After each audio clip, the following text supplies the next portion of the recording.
Everybody wants to know what happened to me the other night. Why do I have scars on my face? Did I get... We're here to tell the story and fill in the gaps for you. We need a drink on this one.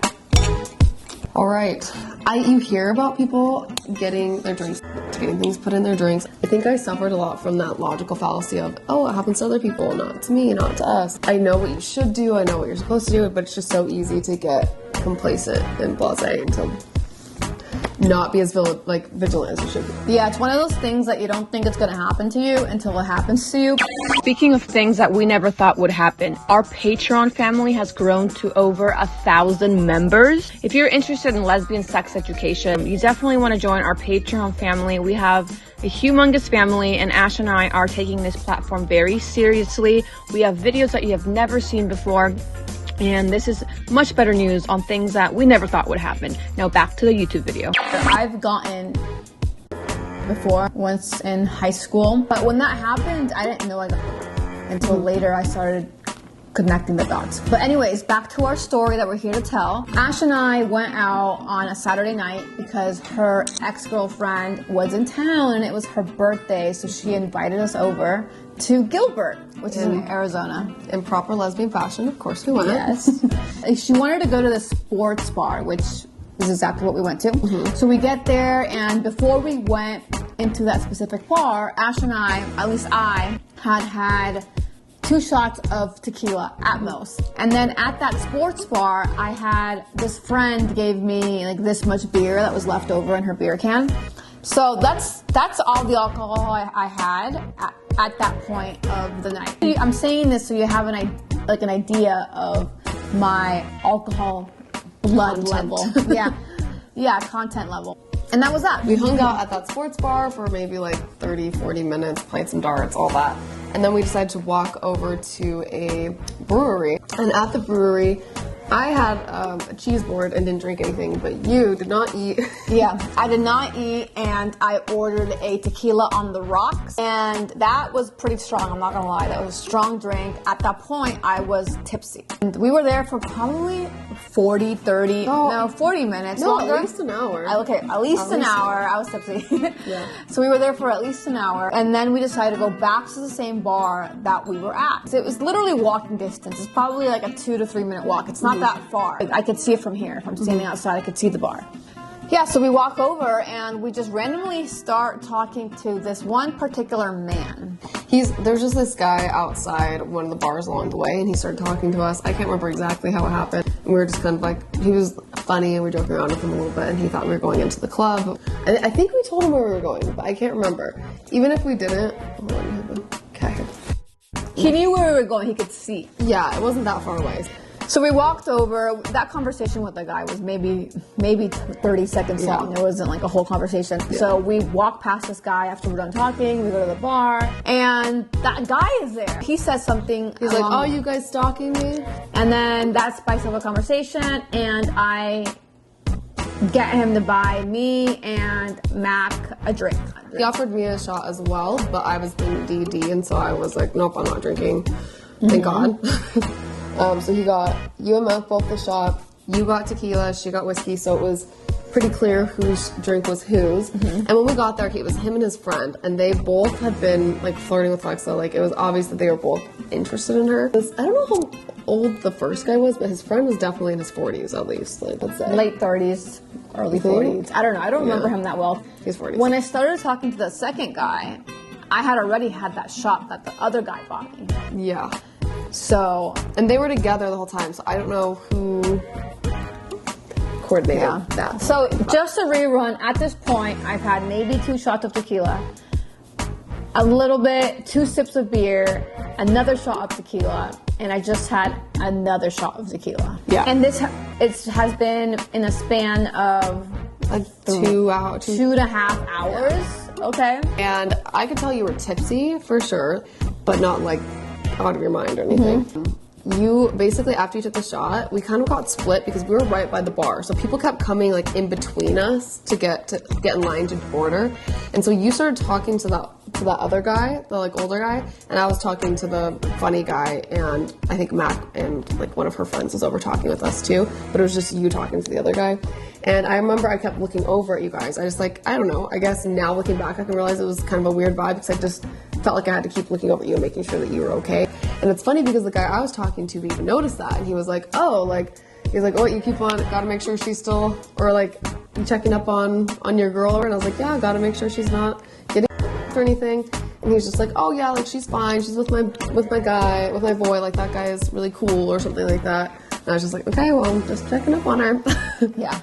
And then you came back over by us. So basically, after I had that shot that the first guy bought me, that's when I don't remember anything. I remember talking to the other guy about my brother's app, which is called Split app, just little pieces of that. And then the next thing I remember is waking up in our bed, and then when I woke up, I was confused about what happened last night, and then I remembered throwing up in the bathroom. That's all I remembered from that night. And then you told me what happened. Yeah, so let me fill in the gaps here. Yeah, fill in the gaps, baby. Okay, so you were in a pretty good mood, and I could tell that you were like drunk, but when you came back over by us and we're all like hanging out, you weren't really talking a lot, you were kind of just vibing, and then you like reach over and were like cuddling with me, kind of dancing with me, but I was like, oh, she's just feeling good, we're just dancing, whatever. And then you tell me that you need to go to the bathroom. And I kind of noticed a little bit that you sounded a little bit slurred at that point. We go to the bathroom, and as we're walking over, I'm kind of noticing that you're kind of tripping over yourself a little bit. You're not super stable as you're walking. And as we get kind of away from the crowd, you're talking back. You're like kind of behind your shoulder talking to me, and you're very slurred sounding. We get into the bathroom, and basically it's an open like the door into the bathroom is completely open, and there's just 2 stalls in there. And so there's a security guard right outside the bathrooms, right by the doors. And she opens up the stall and like she's like, come in the stall with me. And then a security guard is outside, and he's like, only one person in the stall all the time. And so we're like, okay. And she was just talking kind of like slurred and just kind of like being, I don't know, you're being kind of punky towards him too, like, I don't know. And he's like, and you're done. Like, you need to get out of here after this. Like, you're done for the night. And he was talking to you. And it was literally very much an earshot. Like, you could hear him, but you did not get it. You did not register. And so I was like, babe, okay, we need to leave after this because you got kicked out. And she was like, what? No, I didn't. Like, no, I didn't. And she was getting all like annoyed at me, and I'm like, yeah, you did. Like, he just said that. And you're like, that's not what he said. And I was like, yeah, that's what he said. And it's funny because then the girl comes out of the stall next to us, and she looks at me and she goes, that is what he said. So at this point, I have short-term memory. Short-term memory. She's like kind of belligerent a little bit. And she comes out. I don't have I have no memory. Yeah, just no memory. Yeah. And so then she comes out of the stall. Literally, she was in there for maybe 30 seconds, a minute. This just happened, right? We just barely had this conversation. I was talking to her while she's in the stall, so we probably had this conversation 30 seconds ago. Then I'm like walking into the stall, and she's out by the washing her hands. And as I'm about to go in the stall, I'm like, okay, babe, after this we need to go because remember he told us we need to leave. And she was like, what? What are you talking about? We need to leave? And I'm like, we just had this conversation. So I started getting concerned because I'm like, she's not remembering anything that I'm saying. This literally just happened. I've never seen her this drunk. Yeah, so here's the thing. Ash and I have been drunk several times. I've been drunk around you multiple times. Yeah. So this is something that she's never seen from me before. I don't have the biggest tolerance in the world, but what I had, I should have not been the way I was. She shouldn't have been like slurred and barely able to hold herself up and not remembering anything. So I was concerned at this point because it was once we got into the light and were able to talk that I realized like, oh shoot, like she's like, this is not okay. So I finished going to the bathroom. I was like, this guy's not even gonna let us go back to go say bye. But so we go out, I get you to like come with me, we go out to the car. You just were like forgetting everything instantly. Like you got into the car and they're like, oh, we should probably wait for a little bit because I'd had one shot at the beginning of the night, like, God, I don't know, 4 hours ago. So I'm feeling completely sober at this point. And I was like, I'm good, but like I'll sit here and wait for you. Like wait if like that makes you feel more comfortable and we'll just make sure I'm feeling really good. You said that and then literally 30 seconds later, you're like, oh, we should go. Like, we need to just go. Let's just go. Or I can't remember how you said it. You said it in a way that made it sound like you didn't remember that you had just told me that we should wait. So I'm like, okay, let's go. And I was getting kind of like alarmed by you. And I started to kind of think, I'm like, was she, like, what's happening? But I was like, she's probably just got drunk. Maybe she didn't eat enough, whatever. But we did have dinner before we went. We literally, I made the shrimp Oh yeah, the butter shrimp. Yeah, we did eat right before we went. So literally right before we had a drink, we had a full dinner. So I'm driving and I'm just like focused on the road, being safe, whatever. And she starts like dry heaving, like I don't know how to explain it. It sounded like she was like a mixture of like choking and not breathing and also like needing to puke, and it was freaking me out because I've never heard her like make that noise.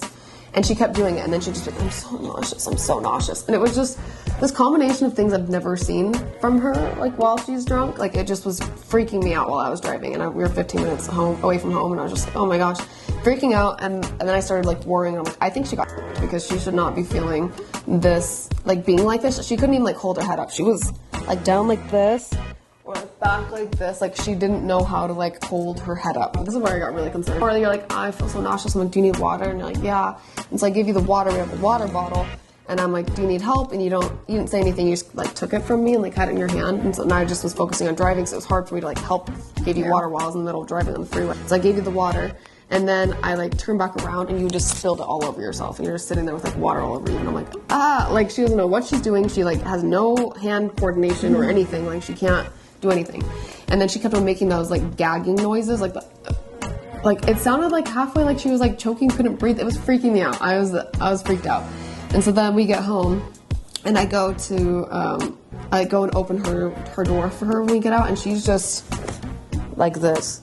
Funny thing is she starts getting like these weird like mood swings. Like before she was getting really angry and like aggressive with me, and then at this point she starts just like laughing at everything, thinking everything's funny and it's just like fun and funny, but like she couldn't move. She literally was just like stuck there, and she's just like laughing at the fact that she couldn't move or do anything, and I was like so concerned. I'm like having to like literally pick her up off of the seat because she couldn't move, and I was so stressed. And luckily she like once I like was holding her and was helping her walk, she was able to walk, but she was very like unstable. So I was completely incompetent and immobile. Yeah, which I understand, like maybe that can happen from being drunk, but you could barely move. You couldn't even like hold your neck up. And we go to the bathroom and I'm like holding your hair and stuff. And after you puked one of the times, you literally just like sunk your head like down towards the toilet. I'd like grab your head so you didn't like completely fall into the toilet. And so I'm freaked out, and I have literally stayed up with her till like 2 in the because we got home at like midnight. I stayed up till like 2 in the morning just watching her to make sure that she was breathing.